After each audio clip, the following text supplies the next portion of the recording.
live, not recording, right?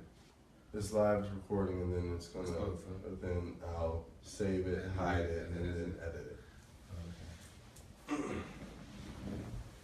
We live? All right, cool. Hey guys, welcome to the Now with Victòr Alexander. So this is a late night special. I'm super excited, and I'm incredibly honored beyond compare that the incredible, the amazing, the awesome Marcus Patrick is sitting here in the studio with me here in the Lennox Station. Marcus, hello, how are you? How are you? Thank you for the wonderful introduction. As our little cameraman creeps out like that. Wonderful. Excellent. Superhero style. Thank you. So, that's great. I'm really honored to have you here. Like honestly, I really am. It's really cool. Now, you guys, we're live right now. We attempted to do something a little different today, and it didn't exactly go the way that we wanted it to go. But it's all right because it's kind of like nerves are down now, and it's just like it's nice and relaxed. It was the rehearsal. It was the rehearsal. There you go. So I know that you are used to, just being seamless. Hours and hours on set. Yeah. I know that about you. So that sometimes it goes a little crazy. Okay. Yeah. I've been through this 1,000 times. Yeah. Don't worry about it. But it's all right. It's you can just shoot away at the questions, and like then maybe there'll be new questions, better questions, or old questions. All of that. Yeah. So I got a couple pictures up here on the slideshow. So you got your beautiful wife and your absolutely gorgeous kids. Now, which one of your kids? I wish it would go back to here. Let's see if we'll go back. Let's see if it'll do that for me. 6 of 6. He's coming around. Oh, there's the torso. Oh, yeah, your torso. Santa Marcus. Let's see here. Which one of your kids are the most mischievous? I think the little one, the dark hair. Like he's probably the most mischief. He's now 2, and he's actually very intelligent at putting objects and moving chairs and stacking them so that he can get to things that we don't want him to get to. Yeah. So we have to watch out for him. Yeah. And the little one is really strong and throws heavy objects and can hurt you. And so you can't. You're like hurt by a baby. You can get hurt by a 1-year-old. Okay. At least my 1-year-olds. Okay. So you got to watch out. We're really trying. No, don't throw that. Because he throws things. He could probably pick this bag up and launch it onto your head. Well, you are giving him the superfood. Exactly, that's the problem. I know I saw. But it's the blessing and the hurdle. Yeah, I think I saw. It was either a video or every post that you post. If you guys aren't subscribing and following Marcus Patrick on Facebook, you really absolutely should be, because he gives so many different encouraging words and encourages people to be the best that they possibly can be within the middle of all the flaws. That's Titan. That's Titan. Yeah. I want to meet your kids one day. You will. They seem really cool, and energetic. Because I saw you guys out at the track, and you're Non-stop. The last Facebook Live video that I saw that you do, it was in the bathtub, which I thought was really neat. Oh, okay. My self-baptism. Yes. Yeah, that's just a way of me at the end of a night. Sometimes I've massaged 30 people in a night, and I've also maybe given some sort of positive talk, or you might call it held counsel with somebody on emotional issues they've been having. And then sometimes there's my own personal self, maybe I might be holding a spotlight of condemnation on myself for being a stripper / entertainer, and evoking lust in others. Do you have that? At times I hear that voice in myself, Marcus, you're now at the stage where you are married with children and very intelligent, and yet you still find yourself wanting to be in this environment of chaos, and there's definitely a lot of lust, and there's definitely sort of like a sort of air of wild youth mixed in with dollars just throwing all over the place. And so you sometimes wonder if it's a good night. if you yourself are, like, I know that I've been placed there still now from divine energy to sort of be a sort of big brother to many. Absolutely. And to be a sort of loving shepherd of positivity. Well, period, point blank, when you step out of the locker room, there is, and I'm just going to do it. A lot of times I keep things like this to myself, where I keep it quiet, just because I just keep it quiet.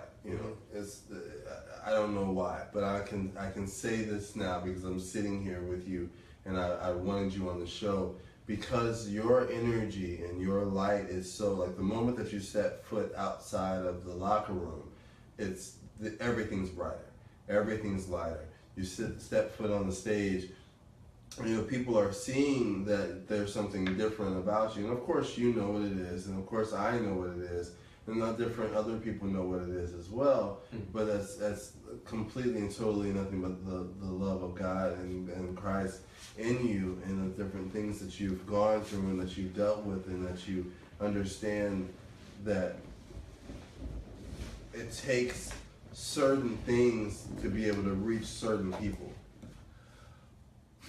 It's interesting to hear that, and at the same time, like, I'm aware of it, and then sometimes I'm not aware of it, because sometimes I'm just in autopilot. Like, I'm just like, hey God, just guide me tonight, protect me, help me feed my family, help me spread some love, and let me be appreciative that I have a means to feed the family, and that I get to enjoy music and Reiki massage, and let me just go and do the best I can today. That's what I say as I'm sort of going into work. That's a little prayer. And then I'm aware sometimes, because of my intellect into science, that everything is energy. And if you speak in scientific terminology, what I am actually doing is alchemy. So I consume high vibrational energy, I speak high vibration, I breathe and think high vibrational thoughts. Like, so there'll be times when I'm massaging somebody, as I'll show you, I'll grab somebody and I'll just like instantly be like, love, light, truth, health, wealth, positivity, all that is good. All that is good. And are you speaking this to them, or you're speaking this to yourself? Sometimes I'm speaking it silently, and sometimes if the music is loud enough, I might be praying like, God love, agape love, Christ love, Reiki, Qigong, mastery, Chukure. And so I'll be saying things of that positive nature while I'm doing it. And sometimes I'm like completely engrossed in it. Like my eyes are closed, I'm not looking at the club, I'm just focused. And it's because what I know I'm doing is like zeroing in on your biology right here, your carpals and your metacarpals, and then all of the muscle tissue. But your nervous system is picking up the vibration of what's in my head. So if I'm thinking about, bills to pay or anything else, I'm not thinking about what I'm supposed to be doing here for you.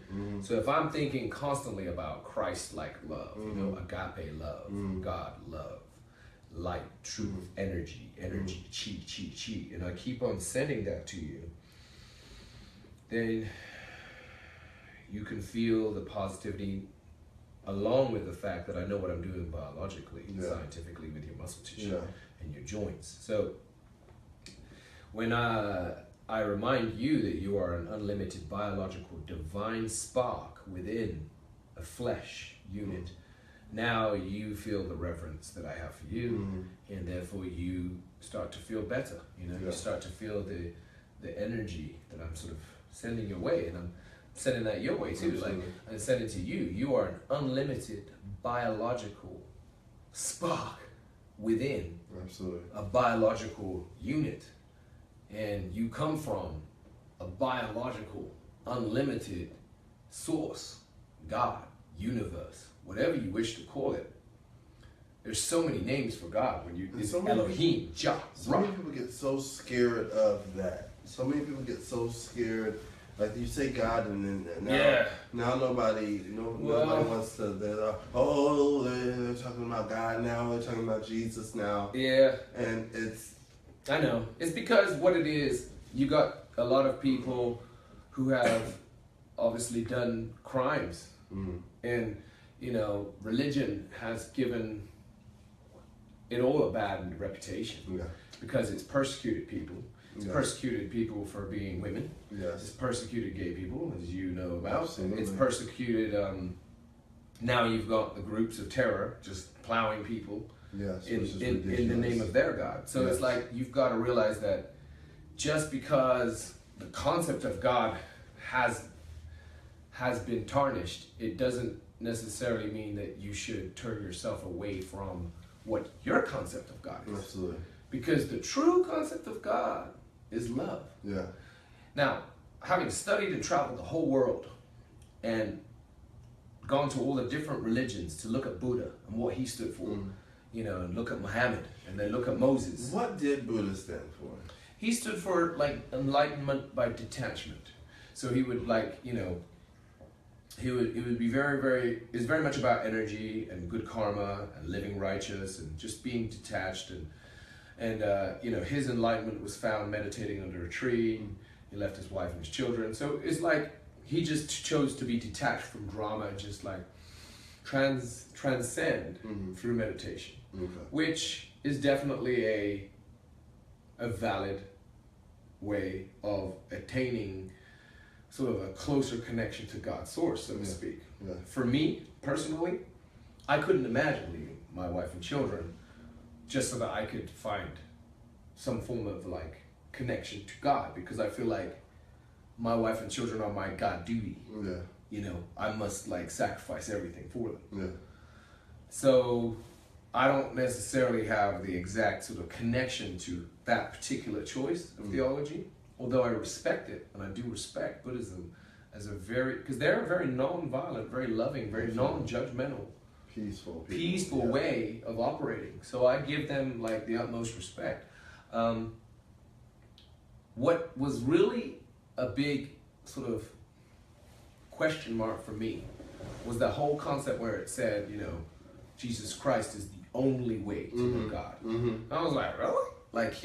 Okay, I need to investigate this because this is either extremely arrogant or extremely true. Right.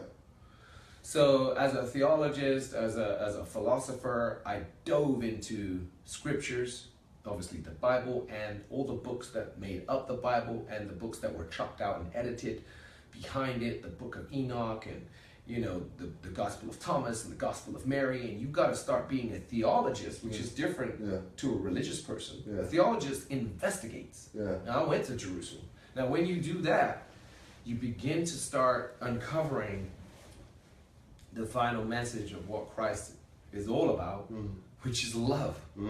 Agape love, unconditional love. Now, when you first hear that concept, you're like, well, what is that? I mean, we all know that, if someone were to attack my children, would I remain in agape love at that moment? Probably not. I'm going to knock them out, you attack my children. Agape love for your children, it's a reaction. Reaction, to wanting to protect.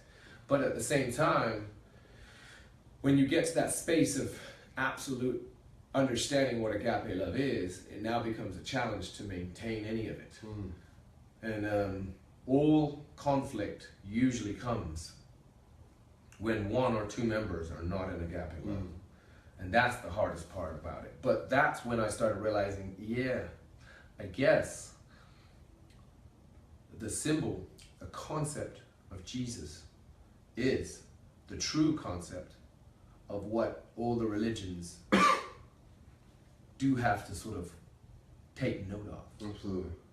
Because would Jesus hate gay people? No. Right. I've seen pastors talk about gay people nastily. So what? And I'm like, but that's not Jesus. What's your thought process on it? Because obviously you work at the LGBT gay male strip club here in Atlanta, and you have a very large fan base, a very large fan base that is LGBT.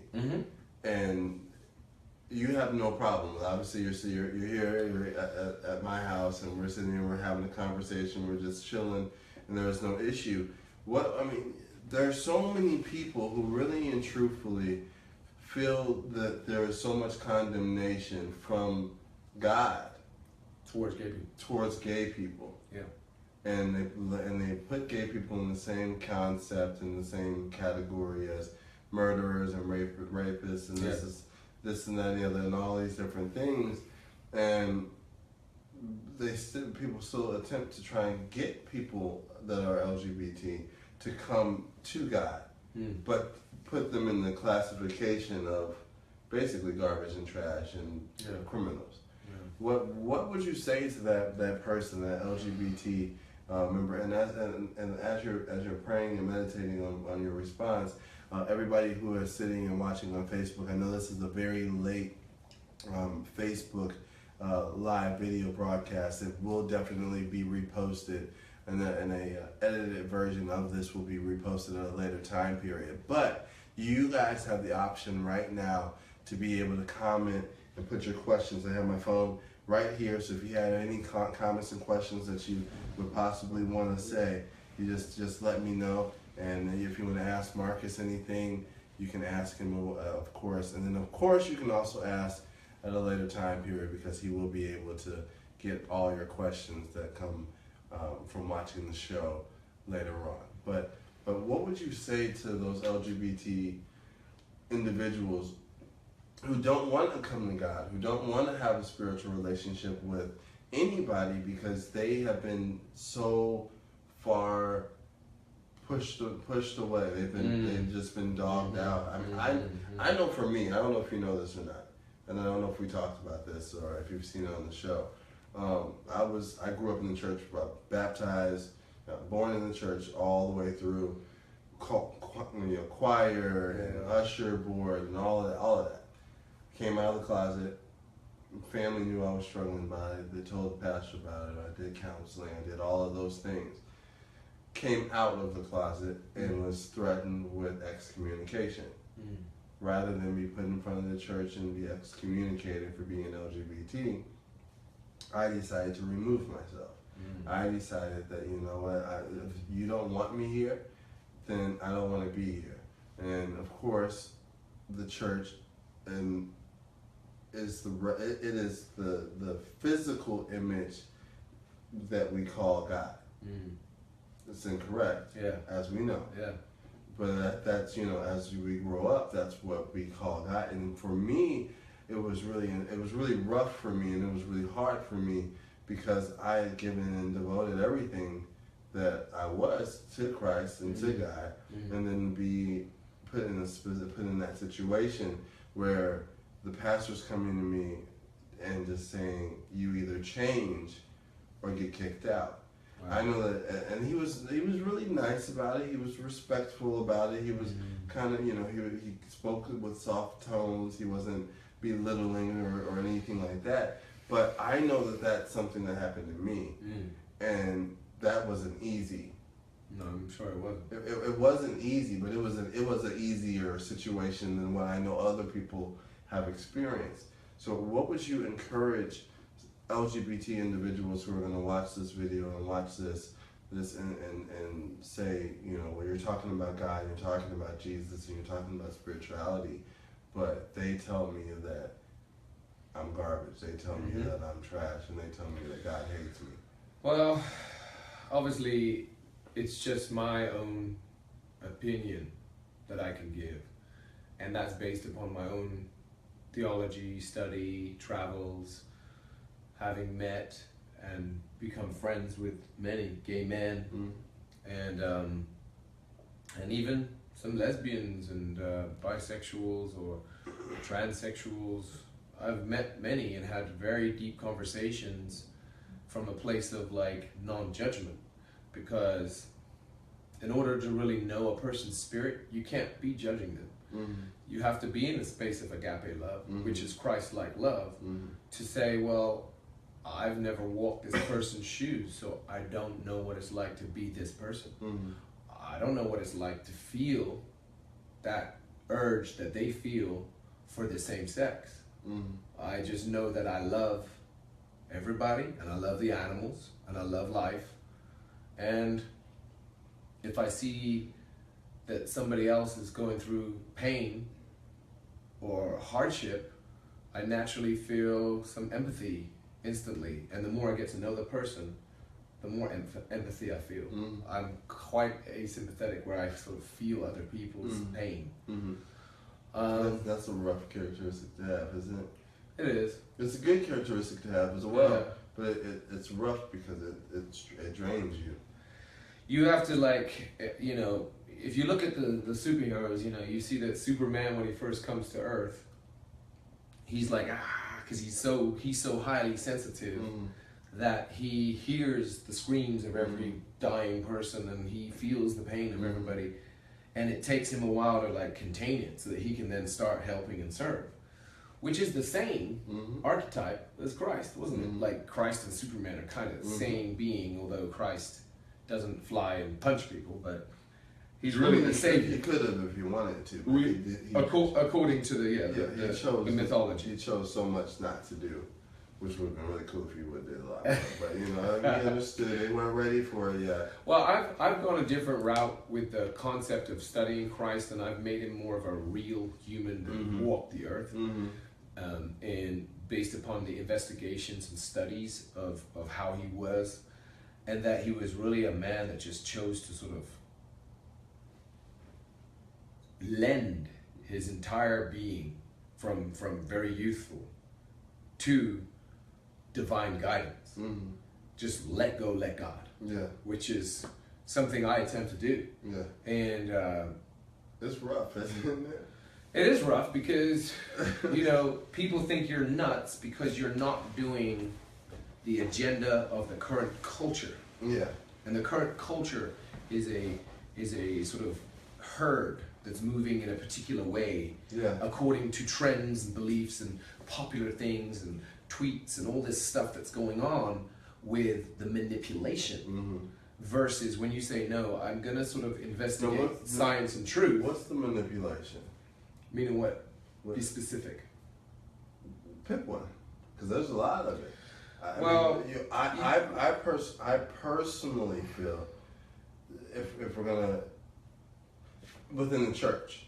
Oh, you want to go that route? Church manipulation? If we want to just, because honestly, it's very difficult. Here's where you get into hot water with this. It's hot. It's very hot water. Is that, you know, you're dealing with mass populations. You're dealing with tithing, money. Wait, hold on a second. Say tithing, money. Tithing money, okay. Yeah. I just want you to say that again. All right, tithing money. Tithing money, okay. Right? Money. You're dealing with rent to pay of the organizations. So tithing and money somewhat governs and manipulates the message. If you look at the original Christ message, he was out in nature on the mountain, and he was just talking to people, not tithing. He wasn't saying, give me money. He was feeding the people. He was teaching them. There was one book where he actually takes them into the wild and shows them how to get the wild, instead of it being like loaves of bread that were magically sort of done like magic, they humanized it, where he just taught them how to get the fruit and the olives from the tree. And that's how he fed the 5,000, which is more of a sort of logical, realistic way that you would do something like that and teach people like, wow, we didn't know we could eat for free out there in the forest, and he kind of was the leader of that. So, all I'm saying is, I have to be very careful, given the knowledge that I have, to not like put myself as a target. Yeah. And that, do you understand what I'm saying? I understand completely. All I can say is this. You must look at yourself as a divine, biological, unlimited being. You come from a divine, you could call it universe, source, God. It is biological. It is all around you. It is in the air you breathe. Like, if you breathe in the air with pure gratitude for it, you could say you're breathing in Holy Spirit. You could say you're breathing in positive mana. You could say you're breathing in positive energy. electrons, electricity. You can call it oxygen if you want to call it that. Yeah. You're just, you are in God and God is in you. And you are an unlimited biological being with a supercomputer. Yeah. So therefore, before you invalidate yourself or allow anyone to invalidate yourself, remember that. Because anyone who's truly invalidating you is actually doing it from an agenda. Yeah. If they didn't have an agenda to put you down, they wouldn't invalidate you. They would say, it would pick you up. Now you can be held accountable. Like I might say, hey, Victor, go easy on the drinks. Right. You know, I think you have before. I probably have, yeah. Yeah. But that's me trying to say, hey man, I don't want you to stumble, and that's from love. Yeah. But at the same time, my agape love for you has nothing to do with your sexuality, has nothing to do with your physicality. It's your spirit, and it's me wanting to see you win. That's why I'm even here on your show. Right. I'm like, you know what? Victor's got love, and Victor's got intelligence, and he's got a therapeutic way of walking through the world and doing his best, and therefore, some people are going to misunderstand Victor, just as they've misunderstood me. But guess what? I'm going to support Victor. Yeah. Does that make sense? That means a lot. Honestly, it means a lot to me. And it means a lot to me because somebody said, oh, you just want to be famous, or oh, you just want publicity, or oh, you just want this. That's not You can get that 1,000 different ways. Yeah. You could. Yeah. I mean, you can go and get fame and money 1,000 different ways. You're walking your walk. Because I could do porn very, very easily. You're walking your walk. But my focus is that there's so many people who have the pain that I've had, and have had the experiences that I've had, and I can honestly sit up and say, okay, thank you, God, that I have the ability to be able to see my problems and see my issues and see my struggles, and find people that are like Marcus, and find people that are like Richard, and find people that are like all these other different individuals who are in my life. And I honestly said, I got to the point when God came to me and he spoke to me. He said, you now have the ability, and you now have everybody around you to be able to do and fulfill your purpose. Now run with it. Keep it up, yeah. And so I'm like, you know what? My purpose is to encourage you to do the same exact thing. And I wanted you on the show because I'm like, when I met you and I figured I started listening to you speaking, and we're just surrounded by negativity. We all know this. Our world is negative. Not everybody, but we're surrounded by negativity. Surrounded by negative news, every negative things on Facebook, negative text messages. People don't want to text you the happy text messages. They want to text you the negative text messages because they know that the negative text messages are going to get a response out of you, and they're going to be able to get entertained off of it. Be in the world, but not of it. Absolutely. So that's your answer to why I'm even in the clubs, Right. I'm in the clubs, but I'm not of the club. No. I may believe that there's nothing wrong with nudity. No.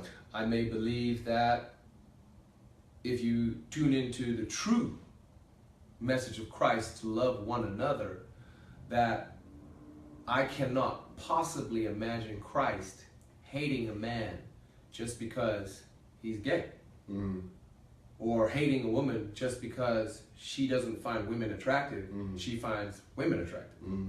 Why would a Messiah or the Master or the loving God that brought you into the world hate you for that? Right. There are times when I'm honestly confused because obviously I have attraction to women. Right. Specifically my wife, who she's got to have the plug, because as I have gone through my life, when I was younger, I think I was probably pulled by different women that I shouldn't have been getting myself all involved with. But that was good. That was my learning, and as I, would have conversations and friendships with gay men from a non-judgmental place, I would say, so why are you attracted to men's butts instead of women? I'd just be straight up. Like I wouldn't understand it. Like, because I'm not attract. I like the physical form of the superhero. Mm-hmm. Like if I see your body glistening like a god up there, I'm like, you know what? Go, boy. You look awesome. Yeah. But I don't have the desire to go and make love to that. Right. I have the desire for the female. Right. So I would have the same natural, confused questions that the hateful bigot would have. It's just the difference between me is, and maybe the hateful bigot, is that like I will go into humility and say, well, maybe God made him that way. Maybe God made some men to not breed so that they can serve humanity their way. Because I have met dancing in my time for gay men over the 12 years I've danced, I've met like police officers, firemen, the chief of staff at like space projects.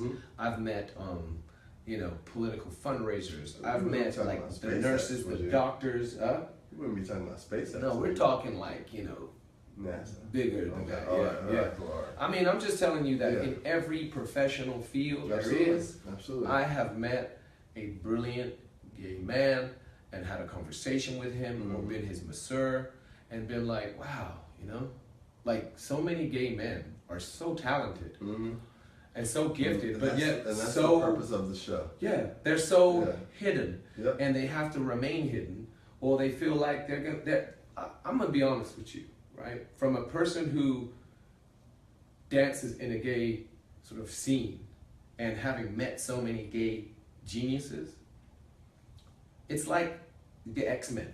You know the show The X-Men? Yep, absolutely. I literally look at X-Men and I'm like, wow, it's almost like the X-Men is a show about gay men that are mutants, that are in different forms with different talents, but humanity wants to kill the mutants.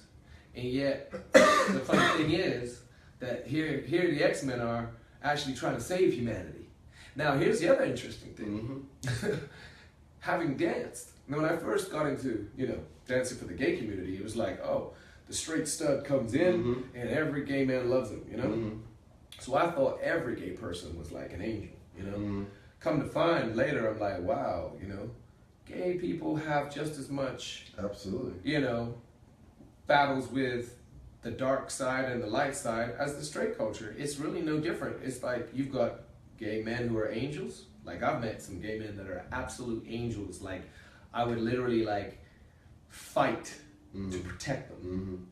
And then I've met some gay men that I'm like, whoa, that gay man is like really different, very, very dark, very evil. So like I will actually stay away from him. So then what does this tell us? This tells us that the gay community, or the LGBT community, which is more politically correct, is no different than the straight. It's no different to the straight community in the sense that you've got good straight people, you've got bad straight people, you've got good gay people, you've got bad gay people, and it's not necessarily that the gay people who are bad or the straight people who are bad with no hope. Right. When I say bad, I just mean they have some serious issues and demons to conquer. They need to work with. They need to work on. Yeah. And therefore, like, really, you're all just a part of humanity. And when you go to the true source, and you say, so what does this tell us?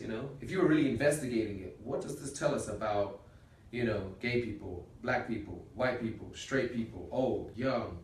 What does this really tell us? Right. There we are. Right? Yeah, I'm muting this to make sure I got all the All right, what does this tell us? It tells us that everyone comes from source. Everyone's damaged. We're all damaged. I was damaged, growing up. My story, I took a lot of damage growing up. Yeah. You just told me a lot about the damage you went through. As you begin to face the damage, you realize actually what a mess you were, and that you now need to start healing and cleansing and refining and analyzing and self-checking and going back to the drawing board, self-evaluating and praying to get back on track or to align yourself with greater truth, love, and light. Yeah. Is it still rolling? We're still rolling. We have a couple comments. Questions. Yeah, He doesn't hate us. He made us in his own image, and he doesn't make any mistakes. That's the one Remy. That's she was on the show a couple weeks ago. Remy, I appreciate you. My hands are I cold. appreciate you so much for commenting, and please, you guys, forgive me for this cough. I don't know where it came from, but absolutely, he made us in his image.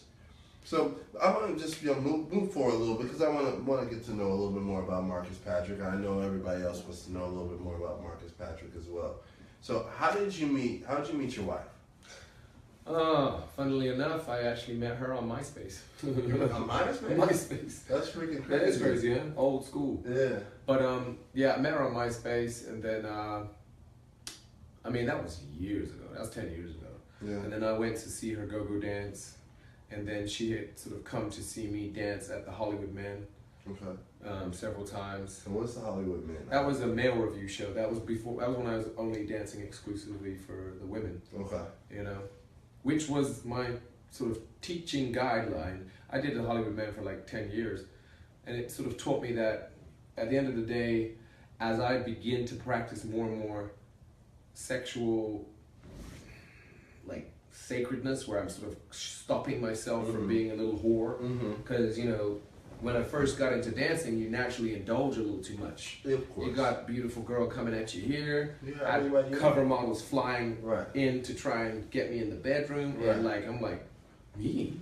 Oh my God! Like, yeah, I'm gonna take some of that, and then that, you know, not to only to realize afterwards, like, no, I didn't really have a good connection with her. Right. You know, it wasn't. There was no connection.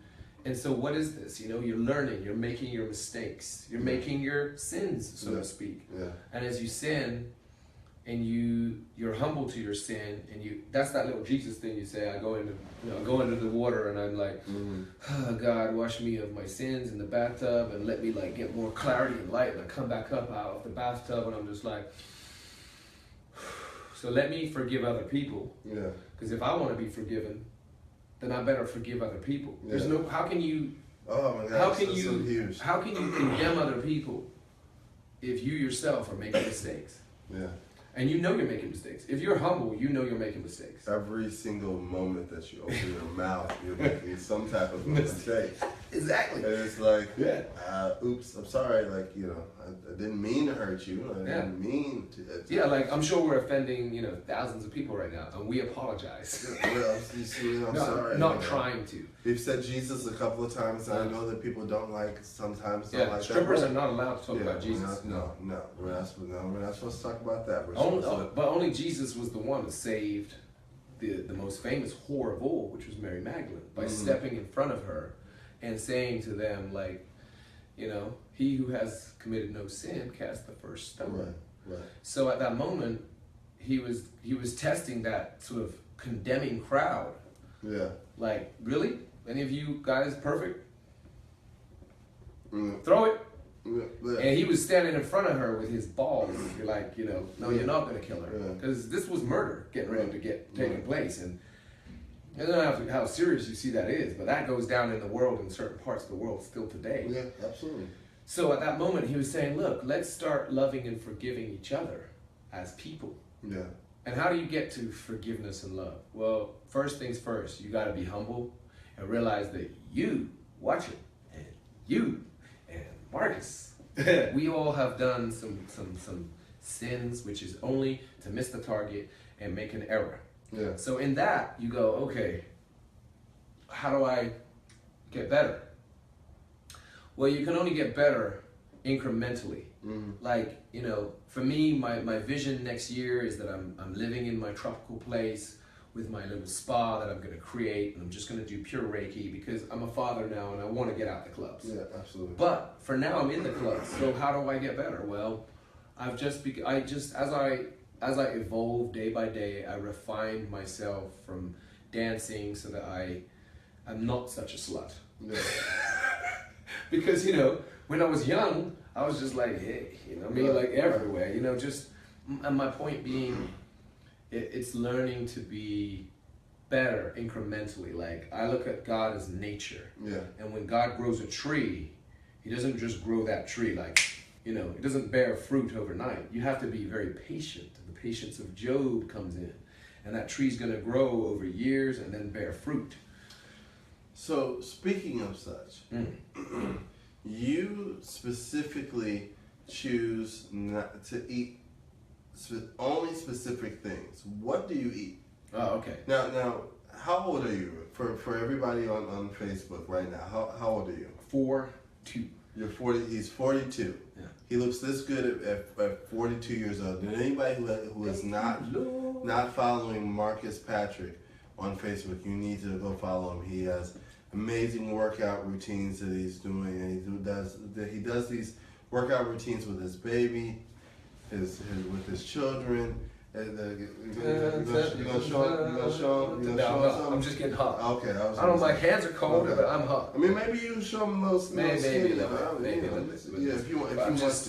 It's just a temperature thing. My hands are freezing, but I'm getting sweaty. Doesn't make sense. It just happens. Yeah, Sometimes when you're talking to 1,000 people, but you have a very specific diet. Yes. That. Would you say that it's genetics, or is it the way that you're taking care of yourself, or is it a little bit of both, or what you got? Because I know everybody wants to know how to look like you look at 42. Okay.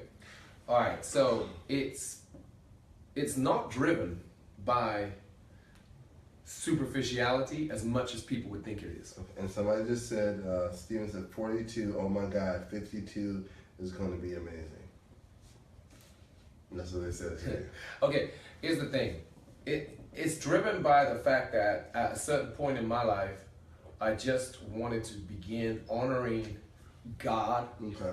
And I looked at God as nature. Yes. I started to, travel the world, go into nature, and started to study foods and how foods operate on the earth, and studied a lot of the concept of the Garden of Eden. That's why I'm comfortable with nudity. Yeah. That's why the Garden of Eden is really where I attempt to take my inspiration as to why I eat so much fruits, vegetables, and superfoods, which is the thing I'm big time into. Yes. Like, now what's superfood? All right.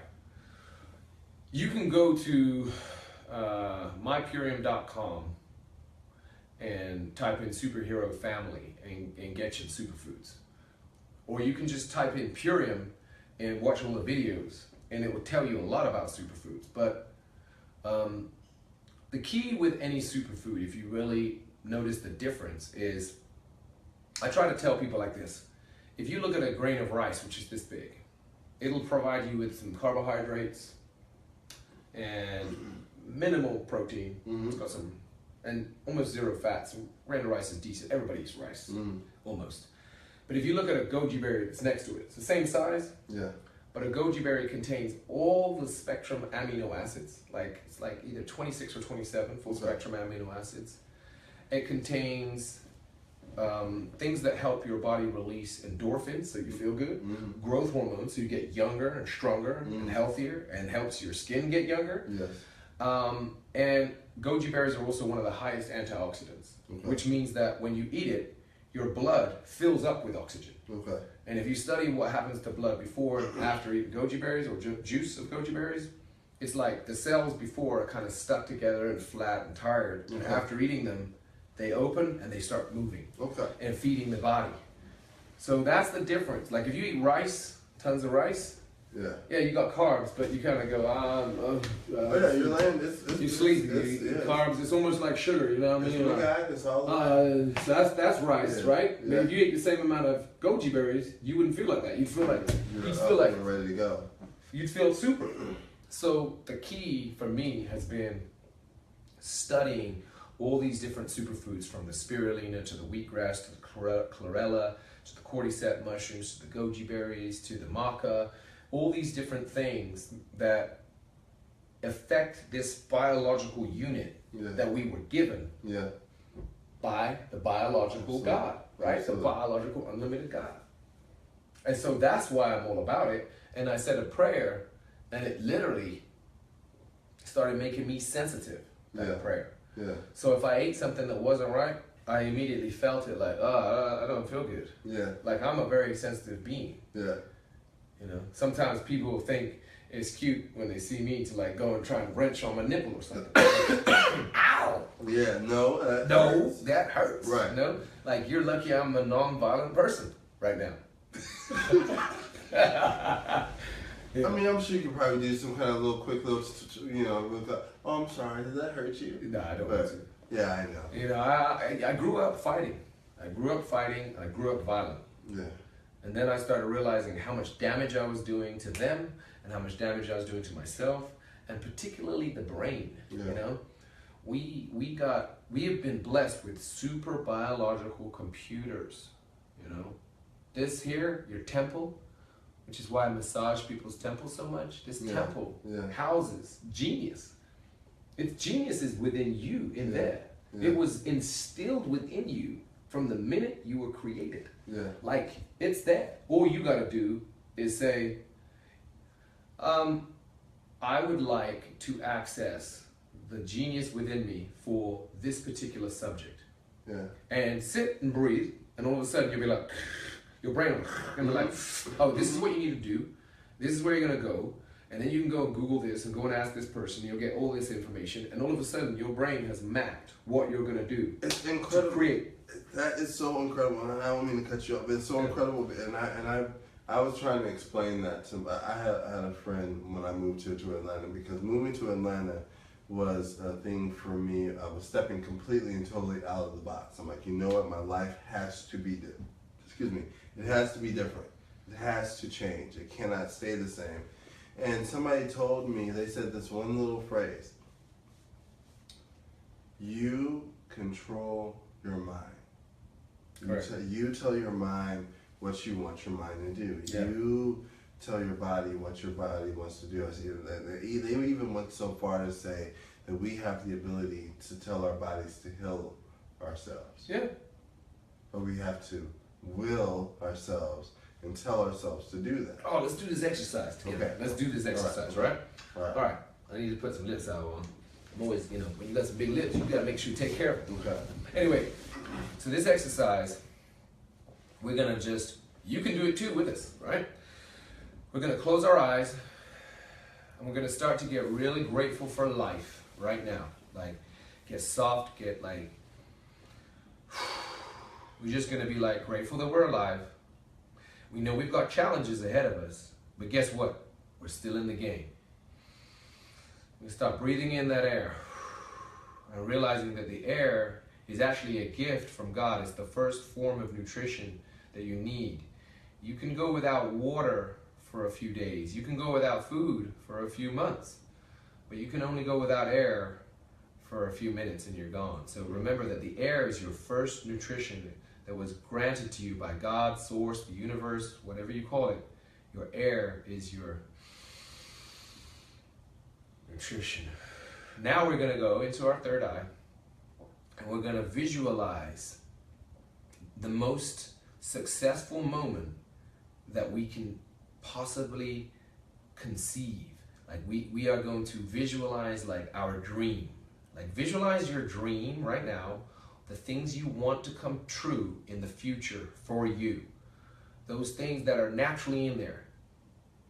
They're your natural gifts. They're your natural desires. Visualize them. Visualize those that you love, your friends and your family, your supportive members, celebrating with you right now. Like, they're celebrating with you at that successful moment, and they're enjoying it, they're happy. Breathe that in. Like, for me, I'm visualizing my wife and my children. You know what I'm saying? That's my thing with what I want to do with them in the future in tropical paradise, Your thing could be your music, your dream, whatever it is you got going on for yourself, your business. Just visualize it absolutely successful, right? And I know you love this show, so visualize yourself taking off with this, and wherever it needs to be for you, take it to that space and just keep adding layers to that vision. Now breathe it in.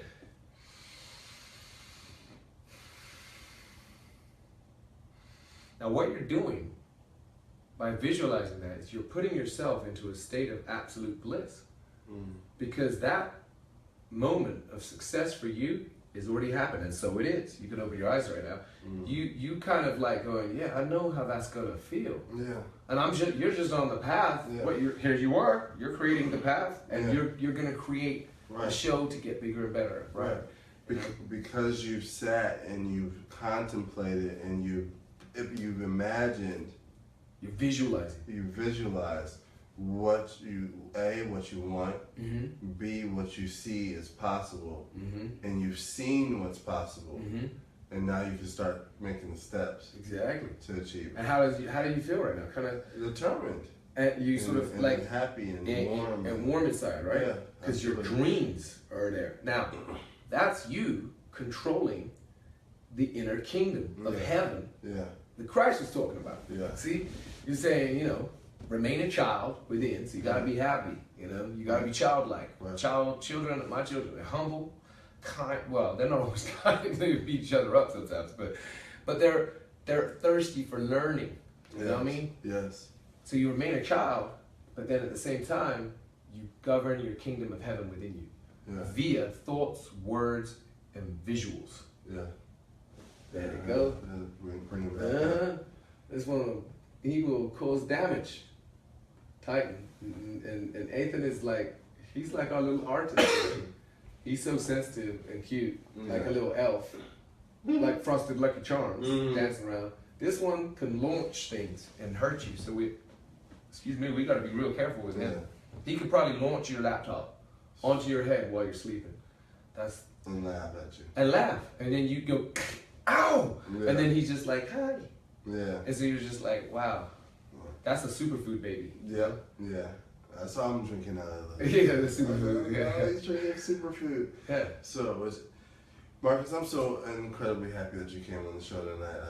I don't even want to end it because I feel like there's just so much that you have to share. You've experienced so much. I mean, I was saying in our first take, one of the things that I really encourage people. I was on the set of Star today. I was on the set of Star today. Mm-hmm. On the set of Star today, I was sitting there and I was talking to this guy and he was 19 years old, and he's like, "Oh, how old are you? Like 30?" I'm like, "No, I'm actually 26, but hey, I received that because if you think that I'm 30, that means that you think I'm a little more mature than being 26." And one of the things I encourage him to do is to get in the space of somebody older. Get in the space of somebody who's experienced something. Now, yeah, there's nothing wrong with hanging out with people who are your age, but when I found out that Marcus was 42, Yeah. I think it was 4. Were you? You were younger than that, but I think you were 40. Well, I found out that he was over 40.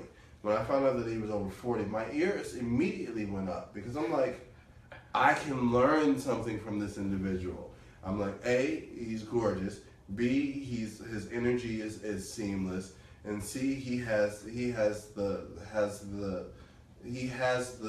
I'm looking for, that energy that I'm looking to be able to give to other people. Obviously, it's something that you learn over time and you start to build over time by way of communicating with those different individuals like Marcus and like other people that are in your space and in your area and in your life that can encourage you to be the best person that you can possibly be. And that's why I really wanted to have you on the show.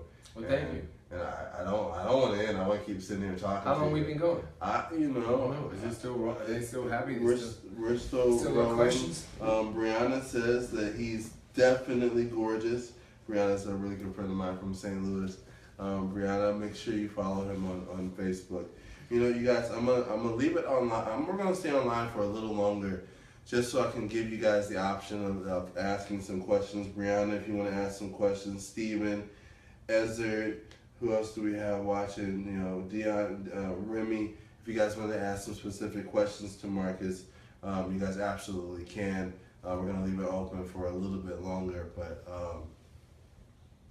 give some final encouraging words to people. What would you say right now? Give some final encouraging words, and then I'm gonna ask you something else. I would say the most important thing that's a universal language is energy.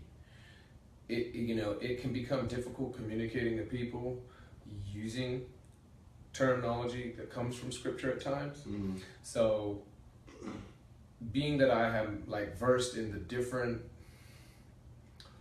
communication patterns required for agnostics or devout believers, the key is energy. If you can look at, God as energy, meaning, it is everything, and then ask yourself, if you are the sort of offspring of that energy, what kind of energy should you consume? Mm-hmm. Like, people make reference to my age a lot, like, how are you doing that, looking young at that age?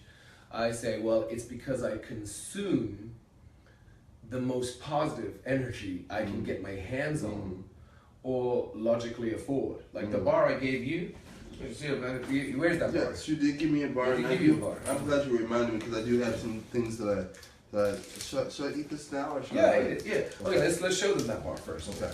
Like that bar is pure protein superfood from amazing grass.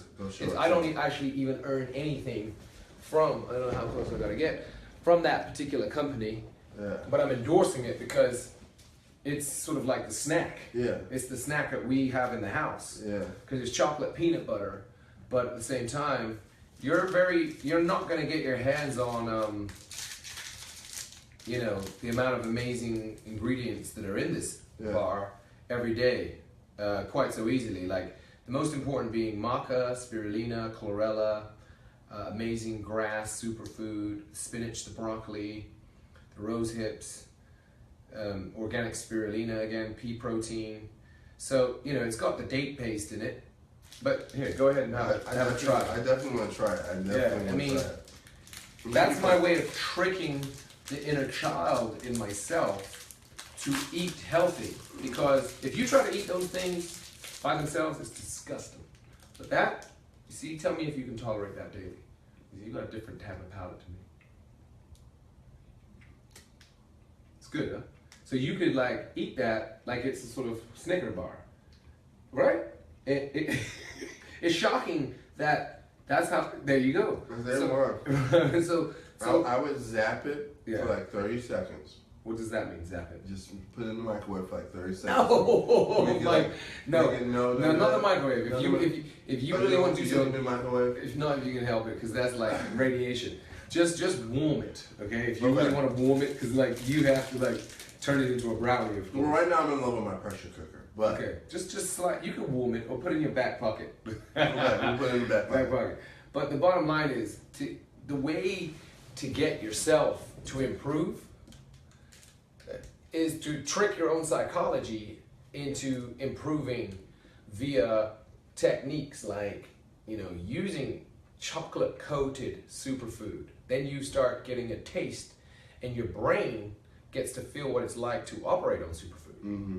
Your heart starts feeling better. You start feeling younger. And now your little Christmas card has a superfood you definitely need to open. Okay. So and I'll let you read this from Brianna. Oh, okay. And there's a C more too, so okay. We'll see what she's saying. Okay. So true. You have to listen to the vibe or energy and follow the positive energy like it's a life-giving spring of water. I'm trying to tell this to my friend who's having trouble with a friend. Their energies don't vibe and it's creating friction. Well, what I have noticed is I once recently read this thing that said it's difficult enough getting yourself to change for the better. Mm-hmm. So can you imagine changing other people? Mm-hmm. I think one of the things that I have been through in my life is the desire to improve humanity and really like wanting to help other people has been what has made me somewhat suffer. Mm-hmm. Because I have given away so much time, energy, resources, money, just trying to help people, like ex-girlfriends, and I used to like help ex-girlfriends and buy them cars and run around and be the pamperer of their lives, trying to help them to do better. And they would probably just see me like, wow, you just did all this for me, what a fool, and so what, And meanwhile, I was like trying to really earnestly help them. So sometimes you gotta pick how you can help people and focus a lot on helping yourself. When you shine yourself, or your inner circle shine, that naturally creates curiosity. Yeah. And then sometimes people will be helped out of their own curiosity versus you working hard to help them. Well, and I do know about this specific. If my tech team wants to come in, you absolutely can come in. Come on in. Yeah, just check out everything, see if everything's looking good on the camera, of course. On the topic, on the specific thing that Brianna is communicating about, one of the things that she's definitely saying, and she's having a situation that she's dealing with where somebody is not allowing themselves to be in a healthy relationship. Their family dynamic has been one of those family dynamics that has been, abuse is what is the norm. So as she's going forward and as she's making new relationships and she's creating a new love life, what she's finding is that her friend is going for those same characteristics. And one of the things that I know for a fact is that a lot of times we go for people who are just like our mom, or we go for people who are just like my dad, or we go for people who are like those individuals that have raised us. And Brianna, I know how much you love your friend, and I do know how much you love your friend wholeheartedly, but it's one of those things that you're going to be very, very upset if you're expecting, and you tell me if I'm incorrect, but you're going to be very, very upset if you're expecting and you're waiting for her to understand that why she has to change, because she's not going to get there until she gets to the place where she can't stand living in that type of lifestyle. Now, you can show her that there are other options, but you can't force her to change that, because that's how she was raised. Am I on the right track? Am I saying the right thing? I mean, for me, I don't really feel that I can ever give any personal sort of absolute guidance on any of these matters, because I have been through so many crazy situations, and the only thing that's gotten me through it is prayer. And nothing logical. I went to all the therapists. I went to, I tried to help everybody, and even myself. And the only thing that really gets you through any of this is prayer. Like, people will say, oh, I have the answer, but no one has the answer.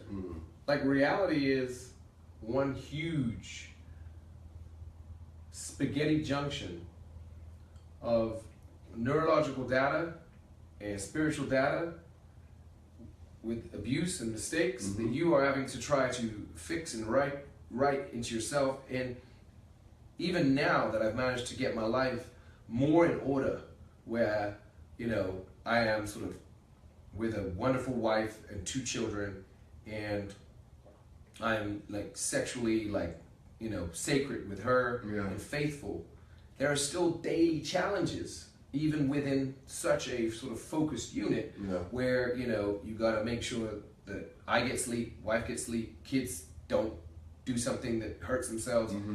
And, there's still so many challenges and emotions come up, for both of us, that has to be walked through, talked through, and, intense humility. Humility. It's so hard. It's so hard. Yeah, humility is the way when you go, okay, you know what, I'm trying too hard, I'm pushing too much, you know what, let me humble myself. And at the moment you humble yourself and you let go, let God, like, you go, okay, let go, let God. I've done my best, let go, let God do the rest. And at that point, you do that, you realize, you know what, okay. It's almost like that whole thing when they say F it. I'm not going to say the word F, but they say F it. F it. F it. At that point, it suddenly aligns and it fixes itself. And it's so crazy. And you're just like, oh man. How did that work out like that? I was pushing, I was trying, I was doing this and doing that, and all of a sudden you say, you know what, God, you know what? Because the thing is, and it's so crazy, and I for a while I tried to, I say universe, I say God, I say, So if you hear me say universe and you're a God person, understand I'm talking about God. If you hear me say God and you're a universe person, understand I'm saying I say about, source. Yeah. Sometimes the source. But the universe, it's got it. God's got it. Period. Point blank. It's already there now. We can fight and tug and pull, and I can say, Marcus, come on, come on, come on, come on, and if the universe isn't ready for Marcus to come on, then Marcus isn't coming. No matter how badly I want Marcus to come, which sounds really awful, but as badly as I want him to come on board with, I just went, my mind just went there, and they were going to do it too. As badly as I want him to come on board with whatever project or whatever conversation or whatever, hey, I want you to eat this steak, but you're not eating, this is the food you're eating. I can't force him to do any of that. The only thing that can actually make him do that is the universe aligning things in his life to prepare him to be prepared to receive my request or my asking or my inquiring. And that's it. Yeah. So Bree, your friend, it's got to be in the universe's timing for her. And all you can honestly do is be there for her and love on her until you can't love on her anymore. Am I personal? You got to go with agape love all the way. Yeah. Because ultimately it's the Christ love. Like I've got, situations, and a situation with my ex that, can be very pulling at times at my spirit. But at the end of the day, all you can do is continue to pray for the person. Mm-hmm. Do your best, fulfill your obligations, and then get back with your work and let go. Mm-hmm. Let go and let God, Absolutely. There are certain things you can do each day that that they are your duty to do. That's your inner circle to manage. Mm-hmm. And that inner circle that you manage, take care of it. Mm-hmm. And then what's outside, give that to God and let it go. Mm-hmm. If you spend your time trying to sort of fix things that is God's work, that's the same thing as condemnation. Yeah. When people are condemning everybody, they're actually taking the throne and saying, God, move out the way. I know to condemn. Mm-hmm. And that's where it's like, whoa, and we've all been there, Don't lie and pretend you haven't sat on the throne of condemnation at some point, because I know I did in my youth. And it was my stupidity, my ignorance, or my arrogance, and I look back at it, I'm like, wow, how embarrassing. Right. Right. That I even thought of myself capable of condemning, like, right. You know what, God, forgive me. You know what I mean? Because like karma, the universe, source, God, it's the same thing. You get a karmic lashing when you step out of line. Oh, it's so quick. It's so quick. So you just gotta, I always say like, listening to God is like surfing. Mm-hmm. Because if you've ever surfed, you got to be moment by moment on that surfboard. Okay. If you start thinking, oh, you know what, I'm going to plan to go over there, the wave will come and and humble you, and your ass is tossed through the. Your ass is tossed. Yeah. But my point is, and you're not dead. No, you just exhausted and battered. Yep. So that's a humbling process. But when you start to realize about like going through the God sort of way of life, listening to your heart, listening to other people's stories and testimonies, and being open to the fact that everybody is born different. Absolutely. Like I was saying, I think in the rehearsal about how so many gay men that I've met are so brilliant across the world. Absolutely. That I started to say, well, God can't have made these men to be condemned. That's ridiculous. Like, okay, they're contributing to humanity. Maybe humanity, if it woke up and really lived like a beehive, you'd find that in the beehive there are men that operate over here. These male drone bees, they just do the work. Yeah. And then you got some men that like to have sex with the queen. Yeah. And then you got some that are doing the honey, and then you got some that fly and bring it back, and then you got all different types. Everybody has their role to They play. have their role. Yeah. So I just chose to be humble. Yeah. and not condemn. Yeah. Because like I said, I didn't understand why gay men were gay to begin with. Right. I was just like, why y'all want to, be with each other instead of the beautiful women? Yeah. I didn't understand it. Yeah. But what people don't understand is why they start to get angry and confused and condemned. Well, okay. Well, as far as what my understanding of it is, when people have an issue with a specific something, it tends to be that they see those characteristics within themselves, and they don't like those characteristics. Yeah, that's probably good. Yeah. And it's like because there's a lot more of it. Yeah. Than humanity's willing to recognize. Right. I mean, I ain't gonna go on record and condemn any names, because one of my gay friends once told me, never out the person. That's what he said. I said, really? Why not? He said, because it's life or death for that person. Yeah, it is. It's life or death, Patrick. I was like, really? Oh, okay. He taught me the responsibility of never outing another male who I've seen to be gay. Yeah. So I'm always like, you know what? He's struggling with that, Let me just have compassion and let him go through his journey, because here's the interesting thing, being the fact that I just operate authentically, and I have met so many people from the services that tell me half the service of all the services, you could call it police, firemen, military, whatever, they're all doing it, but the problem is that it's so condemned that they're all so afraid to step out and say, I am. Yeah. So it's sort of it's hidden, and it's being condemned even within itself. And they're doing it, and the thing, and the main reason I like to do that I'm doing the show is to show that we're not alone. People aren't alone. A lot of us feel so alone. We feel that there isn't anybody else out there that relates to us. There's gay guys that are watching, and they feel like there aren't other guys that are able to relate to gay guys. They don't feel like they can communicate with anybody that doesn't say something to the lines of, "Hey, girl." They don't think that they can have a friendship and sit on the couch with it, but it exists, and that's why the show is here. Real quick, Marcus, somebody asked about your accent. Oh, okay. Yeah. They wanted to know a little bit about your accent. Of course, my accent went through so many different changes, because when I first came from England, I probably first came over speaking such the Queen's English. I went to Los Angeles, and they said, well, we can't hire you like that. You're going to have to go to Robert Korff and can't remember the other guy's name, but I had to go and learn how to be an African American. You know what I'm saying? I had to they started talking to me, teaching me how to talk up in the nasal cavities, smile a little more as I pronounce my vowels and shit, and start just slurring the words. So it's I had to start becoming that. It's to actually get a job, whether I was whatever African American I'm playing, I had to start getting like that, yo. So it depended on So you mean for real, bro? You mean to tell me that you actually came here?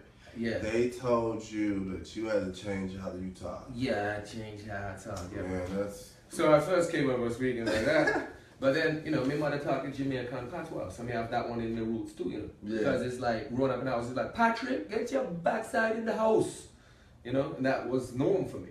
And then to get other roles, I started to learn how to speak like Dominic, you know what I'm saying? Very Latin and machismo, you know what I mean? With the tongue roll. And then that's what some of the roles are like that, And it's after a while, these characters, they become plastic brain. What plastic brain means is that you've put different parts of the character into your head and stuff, just like driving the car. But, once I decided, you know what, I'm done memorizing arguments. I'm done with that for a good period of time. I mean, Hollywood just stopped inspiring me. Do you think you'll ever go back? I can't see it unless some miracle from God pulls me back to want to do something on the level of The Matrix. Otherwise, see, to me, movies have lost their magic. What they used to do, what movies used to do, is just beautifully inspire us and educate us. And you have movies like The Matrix that still had violence, but there was a deep, deep spiritual message. So, Yeah. you know. Now I just watch movies and I'm like, this was done for this market, this demographic. Absolutely. This, you know, it's just, Uninspiring. yeah. Well, you know, Marcus, I am so I you know I can talk to you forever. You already know that. Yeah. So We got no more questions. I mean, I Good. Everybody's. I think we're going good. Steve says, Victor, I'm weak. You just went straight St. Louis. Steve, I'm telling you right now, bro. Look, I'm keeping 100 with you. I already know what I gotta do when I go back to St. Louis and I go back to my city. I already know what it's about. I'm in the Lou in the front. I'm proud of that. You know what I'm saying? Nelly was good. Chanel was good. All of that. Yeah, I go there. I can do that too, but I can also do the whole proper thing as well. You guys, I appreciate you so much for watching. I appreciate you so much for tuning in and supporting me and supporting the show. And Marcus, I appreciate you so much for coming on the show and talking to everybody as far that they want to follow you and they want to learn more about you. So, well, thank you guys. Your social media stuff. Well, how can people get in contact with you? Yeah. Well, there's a lot of fraudulent social media sites out there, but the one that you're going to see is when I put a picture of myself and my family. That's the only authentic one. The others, I've had so many people use my image for escorting sites and things like that over the years. Okay. And like people are like, hey, we were talking. And I'm like, really? Not me, you know?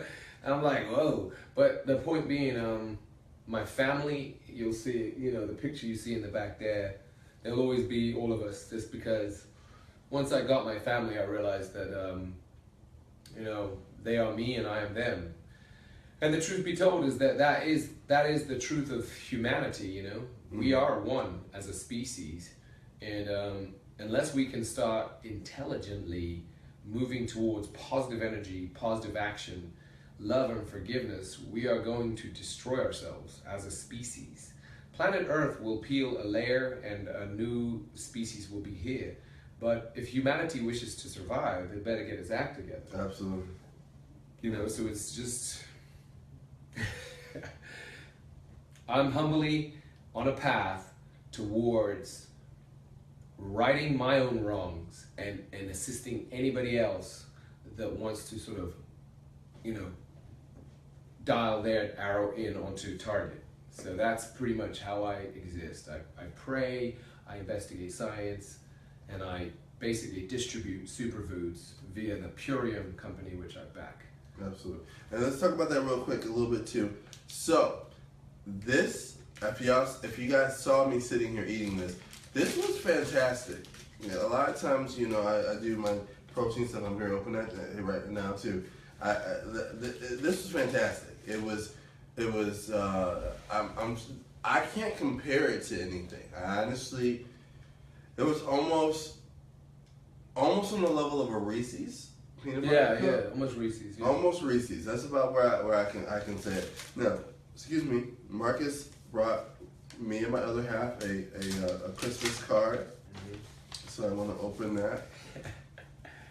There's a sweet little Christmas prayer for you. That's a Christmas prayer for you. Yeah, you don't have to get gushy and read all that. Okay, all right, I don't have to read all that. No, you can do all that after, but this is your gift card. Okay.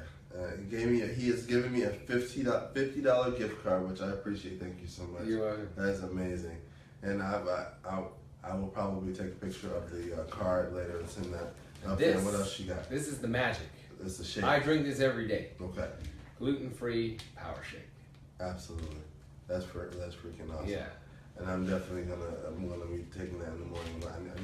I'm supposed to go to the gym today. When should I take this? See, no, it does actually. What it does is it just provides the tissues with exactly what they need. Okay. You know what I'm saying? Yes. Take that as often as you want. Like there are days when I literally drink 2 or 3 of those. So okay. Just, you know, the more often. Well, you're just gonna take that one time. But when you get the gift card, if you go and buy that, I'd advise you buying that appleberry flavor one. Okay. But if you buy that with the gift card, then drink it as much as you can. It's delicious. Okay. You'll get addicted, Did just you like let me try that one time? When I think so. that was a tea? No, I don't. Yeah, you tried the tea. I tried the tea. Okay. Which the tea had me just working. I was moving and shaking. It's you are what you eat. Tech guy, I could absolutely use you right now whenever you get a